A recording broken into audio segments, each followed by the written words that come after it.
इंतखाबी जंग में एक बार फिर आपका खैर मकदम। बिहार असेंबली इंतखाबात में MIM सदर असदुद्दीन अवैसी के इत्तेहाद का नाम यूनाइटेड डेमोक्रेटिक सेकुलर अलायंस से बदलकर ग्रैंड डेमोक्रेटिक सेकुलर फ्रंट कर दिया गया है। अवैसी की पार्टी के साथ समाजवादी जनता दल डेमोक्रेटिक समेत उपेंद्र कुशवाहा और मायावती की पार्टी भी इत्तेहाद में शामिल है। पेश एक रिपोर्ट। बिहार में ओवैसी के इत्तेहाद का नया नाम ग्रांड डेमोक्रेटिक सेकुलर फ्रंट के नाम से बना अलायंस। असदुद्दीन ओवैसी और इत्तेहाद ने की प्रेस कॉन्फ्रेंस। उपेंद्र कुशवाहा को बनाया वजीर आला का दावेदार।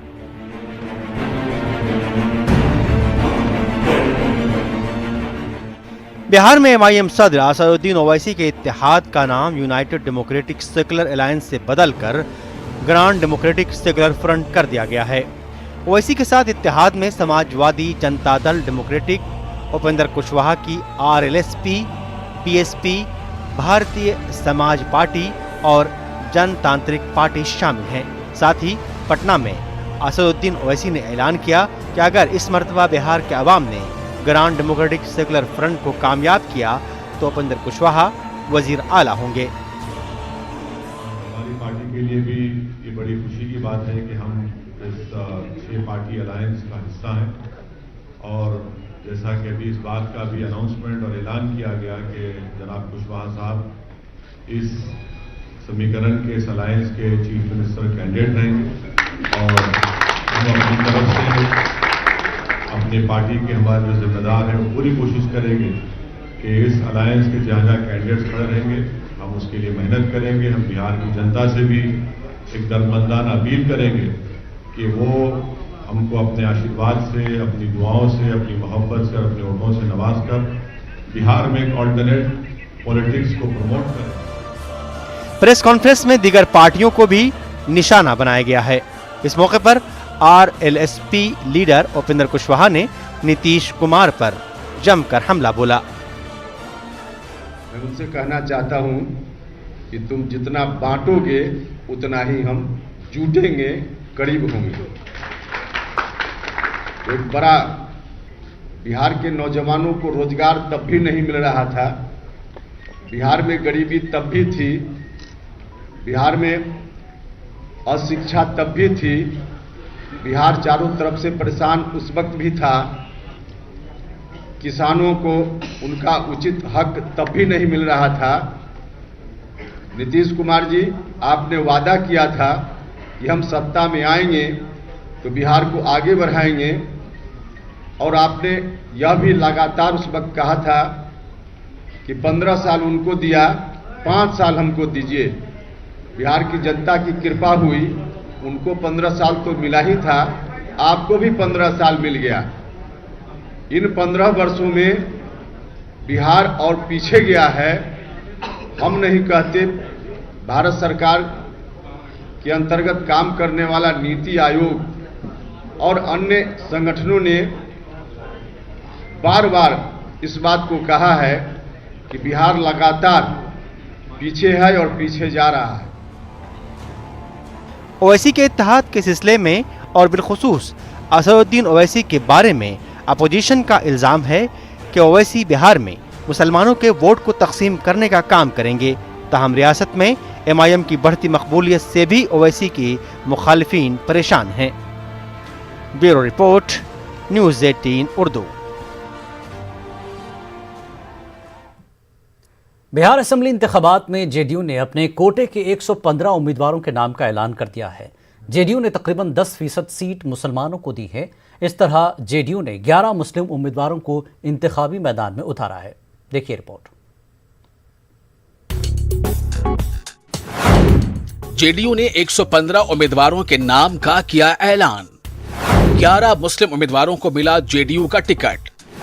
JDU ने तकरीबन 10% सीट मुसलमानों को दी। असेंबली इंतखाबात के पहले मरहले की नशिस्तों के लिए कागजात नामजदगी दाखिल करने का अमल जारी है। सियासी जमातें भी अपने अपने कार्ड खेल रही हैं। NDA में सीटों के तालमेल के तहत जनता दल यूनाइटेड के हिस्से में आई 115 सीटों पर उम्मीदवारों के नामों का ऐलान कर दिया गया है। JDU ने 11 अक़लियती उम्मीदवारों को मैदान में उतारा है, जिनमें 3 खवातीन भी शामिल हैं। इनमें अररिया से शगुफ्ता अजीम, डुमरांव से अंजुम आरा और महुआ से आसमा परवीन शामिल हैं। इसके अलावा सिकटा से रियासती वजीर अक़लियती फलाह खुर्शीद और फिरोज अहमद, शिवहर से शरफुद्दीन, ठाकुरगंज से नौशाद आलम, कोचाधामन से मुजाहिद आलम, आमोर से सबा जफर, मरोड़ा से अल्ताफ राजू, दरभंगा ग्रामीण से फराज फातमी और कांटी से मोहम्मद जमाल शामिल हैं। दूसरी जानिब राष्ट्रीय जनता दल ने भी पहले मरहले में होने वाले इंतखाबात के लिए 71 में से 42 नशिस्तों के लिए उम्मीदवारों का ऐलान किया है। आरजेडी ने पहले मरहले के लिए 3 मुस्लिम उम्मीदवारों को टिकट दिया है। आरजेडी ने बांका असेंबली हलके से डॉक्टर जावेद अंसारी और रफीगंज से मोहम्मद निहाल को टिकट दिया है, जबकि गोविंदपुर से मोहम्मद कामरान को उम्मीदवार बनाया है। काबिल गौर है कि अभी मुस्लिम अक्सरियती वोटरों वाले हलकों के लिए आरजेडी उम्मीदवारों का बाज़ाब्ता ऐलान होना बाकी है। देखना यह है कि MY इत्तेहाद के नाम पर इंतखाबी मैदान में खम ठोकने का दावा करने वाली आरजेडी के पिटारे से मुसलमानों के लिए कितनी सीटें और निकलती हैं। Bureau report, news 18 Urdu. Reliance industries के चेयरमैन मुकेश अंबानी ने TM forum digital transformation world series 2020 से खिताब किया। इस दौरान रिलायंस इंडस्ट्रीज के चेयरमैन मुकेश अंबानी ने कहा कि हिंदुस्तानी टेलीकॉम सेक्टर को अपना 2G नेटवर्क बनाने में 25 साल लगे हैं और रिलायंस जियो 3 सालों में 4G तैयार करने में कामयाब हुआ। 4 सालों में हिंदुस्तान को 155 पोस्ट से लेकर दुनिया के आला मोबाइल डेटा सारिफीन तक पहुंचाने में जियो के किरदार पर जोर देते हुए अंबानी ने कहा कि अब टेलीकॉम भारत में 5G खिदमत अंजाम देने के लिए तैयार है। Before Jio, India was stuck with 2G technology and Jio wanted to end India's data misery and unleash a digital revolution. We built a world-class, all-IP, future-proof digital network that delivers the highest speed and the best coverage across India. While it took 25 years for the Indian telecom industry to build its 2G network, Jio built its 4G network only in 3 years. And to ensure widespread adoption of data, we launched with the lowest data tariffs in the world and made voice services completely free for Jio users. Second, let me talk about devices. Before Jio, over 500 million Indians were left out of the digital movement because they couldn't afford smartphones and had to make do with 2G feature phones. Our young and talented Jio engineers rose to the challenge of designing the world's ultra-affordable breakthrough device called the Jio phone that provided a window to the world of limitless possibilities for over 100 million Indians in less than a year. Third, let me talk about digital applications and solutions.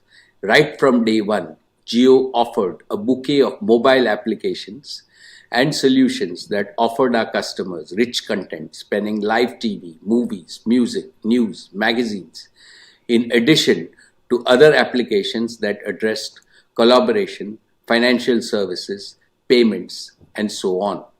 When we combined digital connectivity, digital devices, and digital applications and solutions, the results were amazing. Adding customers at a mind-boggling rate of 7 customers every second, Jio garnered 100 million customers in just 170 days of its launch. Simultaneously, we are preparing for rolling out 5G services across India.